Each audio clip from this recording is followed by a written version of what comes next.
नमस्कार मित्रों, स्वागत है आपका आज की नई वीडियो में। आज की वीडियो में हम डिस्कस करेंगे एक्सप्रेस एंट्री ड्राज के बारे में, और एक्सप्रेस एंट्री ड्राज के बाद हम डिस्कस करेंगे प्रोसेसिंग टाइम्स के बारे में। जो आईआरसीसी ने नया प्रोसेसिंग टाइम अपडेट किया है उसकी भी डिस्कशन करेंगे, और भी कुछ बातें जो आपने क्वेश्चंस वगैरह पूछते रहते हैं उसके बारे में भी कुछ बातचीत करेंगे।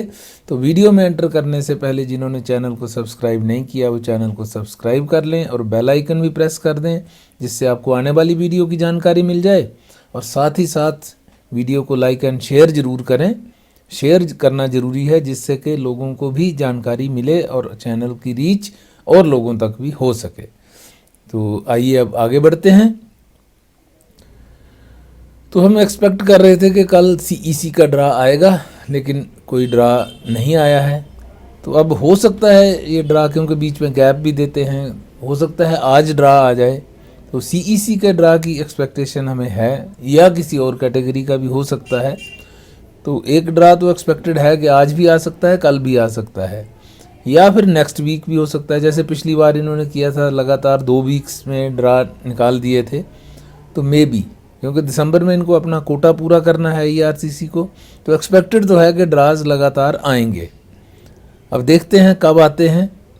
बाकी फाइनल डिसीजन आईआरसीसी करती है, कोई प्रिडिक्ट नहीं कर सकता, कह नहीं सकते कब आएगा और क्या साइज़ होगा ड्रा साइज़ का। ये सारी बातें प्रिडिक्ट एक्चुअल में नहीं कर सकते, लेकिन फिर भी हम ट्रेंड के ऊपर जो है वो एनालाइज करते हैं। तो अब अगला ड्रा जो है, मेरी एक्सपेक्टेशन तो ये है कि सीईसी का होना चाहिए, जनरल भी हो सकता है। तो अब देखते हैं कब तक आता है। दूसरी बात हम करते हैं अब प्रोसेसिंग टाइम्स की। प्रोसेसिंग टाइम्स में नया अपडेट जो है वो आ चुका है, तो आइए थोड़ी देर उस पर डिस्कशन कर लेते हैं, फिर आगे बढ़ते हैं। तो प्रोसेसिंग टाइम्स में 3 दिसंबर को जो अपडेट आया है, विजिटर वीज़ा का प्रोसेसिंग टाइम्स वही है 114 डेज, इसमें भी कोई चेंज नहीं है। और विजिटर वीज़ा फ्रॉम, ये इंडिया था, विजिटर वीज़ा इनसाइड कनाडा जो है उसका 18 डेज है, इसमें भी कोई चेंज नहीं है। नेक्स्ट है विजिटर एक्सटेंशन, तो ये 126 डेज है इस बार, पहले 116 डेज था। तो इस बार थोड़ा सा इंक्रीज़ हो गया इसका टाइम जो है। नेक्स्ट कैटेगरी है सुपर वीज़ा। सुपर वीज़ा हम इंडिया का ही यहाँ पे डिस्कस करेंगे। तो इंडिया का उसमें लग रहा है 129 डेज।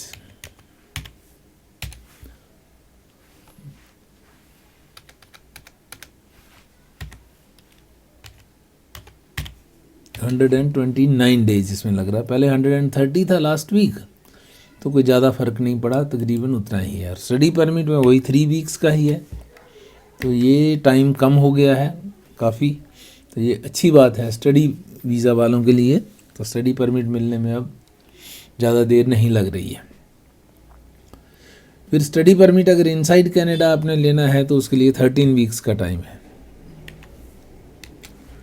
इसका मतलब 1 वीक इसका भी टाइम कम हुआ है।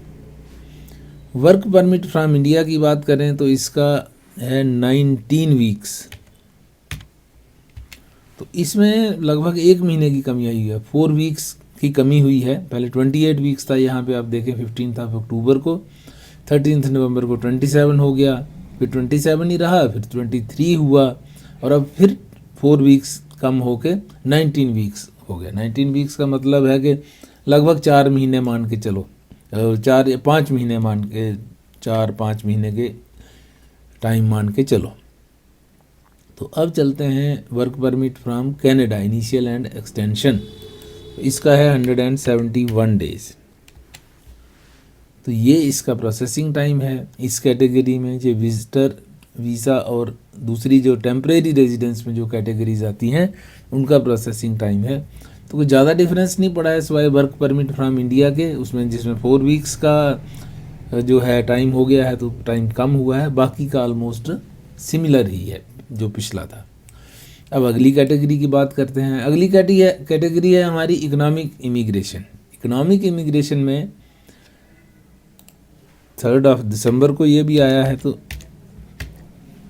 इसमें देखते हैं, इसमें है 8 मंथ्स ही है, कोई चेंज नहीं है।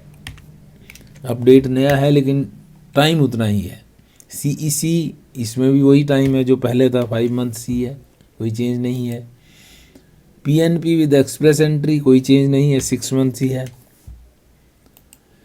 PNP without express entry 13 months, कोई चेंज इसमें भी नहीं है। और स्किल्ड वर्कर्स का है अगेन 5 मंथ्स। और स्किल ट्रेड का तो कोई डाटा नहीं है स्किल्ड वर्कर्स पर। क्यूबेक जो है उसमें 11 मंथ्स ही है अभी भी। और स्टार्टअप वीज़ा तो 40 मंथ्स पे ही अटका हुआ है कब से। तो इस तरह आप देख सकते हैं कि जो पिछली बार था वही इस बार है, कोई चेंज इसमें नहीं है। तो एज इट इज़ ये इकोनॉमिक इमिग्रेशन में अटलांटिक इमिग्रेशन जो प्रोजेक्ट है, प्रोग्राम है, उसमें 8 मंथ्स, CEC में 5 months, PNP with express entry में 6 months, PNP without express entry में 13 मंथ्स, स्किल्ड वर्कर्स में 5 मंथ्स, स्किल्ड वर्कर्स पर क्यूबेक का 11 मंथ्स, स्टार्टअप वीज़ा वालों का 40 मंथ्स। अब अगली कैटेगरी पे चलते हैं जो कि है फैमिली स्पॉन्सरशिप। तो फैमिली स्पॉन्सरशिप में हमारा सबसे पहली कैटेगरी है, पहले 3 दिसंबर, इसमें डेट चेंज कर लेते हैं।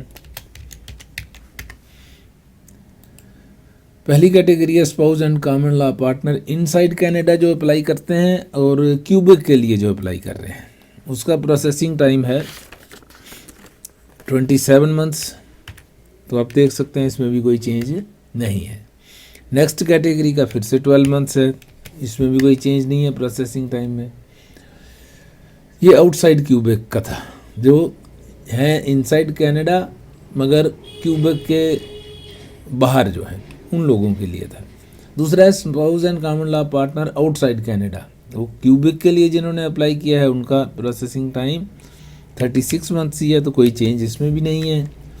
नेक्स्ट कैटेगरी आउटसाइड क्यूबेक की, तो उसमें अगेन 10 मंथ्स है। तो लगातार आप देख रहे हैं कि कोई चेंज इसमें प्रोसेसिंग टाइम में नहीं आ रही है। डिपेंडेंट चाइल्ड फ्रॉम इंडिया, तो इसमें 9 मंथ्स का ही है, no change. Dependent child inside Canada 10 months, इसमें भी कोई चेंज नहीं है। नेक्स्ट आ गया parents and grandparents from India. Inside Quebec के लिए कोई करते हैं तो उनका वही 48 मंथ्स ही है, और आउटसाइड क्यूबेक के लिए 24 मंथ्स, और PR कार्ड रिन्यूअल के लिए 43 डेज। इसमें थोड़ी सी चेंज है, 47 था 43 हो गया। और फर्स्ट कार्ड के लिए जो पहली बार अप्लाई कर रहे हैं उसके लिए 24 डेज है, जो कि पिछली बार वाला ही है, तो इसमें भी कोई चेंज नहीं है। तो ये थी फैमिली स्पॉन्सरशिप वाले कैटेगरीज में, इसमें भी कोई चेंज नहीं है। तो मोस्टली अगर हम देखें तो कोई मेजर चेंज किसी भी कैटेगरी के प्रोसेसिंग टाइम में नहीं शो हो रही है। तो ऑलमोस्ट उतना ही टाइम लग रहा है जितना पहले लग रहा है। तो अब बात करते हैं कि अगला ड्रा कब आएगा, उसके बारे में भी थोड़ा सा डिस्कशन कर लेते हैं, क्योंकि आप लोगों का सवाल मेनली यही रहता है कि अगला ड्रा इस कैटेगरी का कब आएगा, उसका कब आएगा। तो देखो जी, एक्सपेक्टेशन तो ये है कि दिसंबर में एक बार सब कैटेगरीज का ड्रा कवर हो जाए, क्योंकि काफ़ी सारी 3 कैटेगरीज जो हैं, एग्रीकल्चर, यहाँ देख लेते हैं, एग्रीकल्चर और स्टेम और ट्रांसपोर्ट, ये 3 कैटेगरीज जो IRCC है बंद करने जा रहा है। यहाँ आप देख सकते हैं आपके स्क्रीन पे, ये 3 कैटेगरीज जब बंद होंगी तो फिर 3 कैटेगरीज रह जाएंगी, फ्रेंच लैंग्वेज, हेल्थ केयर और ट्रेड, ये 3 मेन रह जाएंगी। और इसके अलावा जो दूसरी कैटेगरीज हैं CEC, PNP और जनरल का ड्रा जो है, तो ये रहेंगे। तो फिर ये 6 कैटेगरीज में ड्रा आया करेंगे नेक्स्ट 2025 से। तो अब देखते हैं उसके बाद क्या होता है। लेकिन एक एक्सपेक्टेशन हम सब की बनी हुई है कि एक ड्रा एटलीस्ट इन कैटेगरीज का सबका एक बार हो जाए, और हो भी जाना चाहिए दिसंबर तक। लेकिन करना IRCC ने है, प्लानिंग उनकी है सारी, और गाइडलाइंस जो उनको मिलती हैं सरकार की तरफ से वही वो आगे करते हैं। तो उसके बारे में एक्चुअली कुछ भी वो बताते नहीं हैं।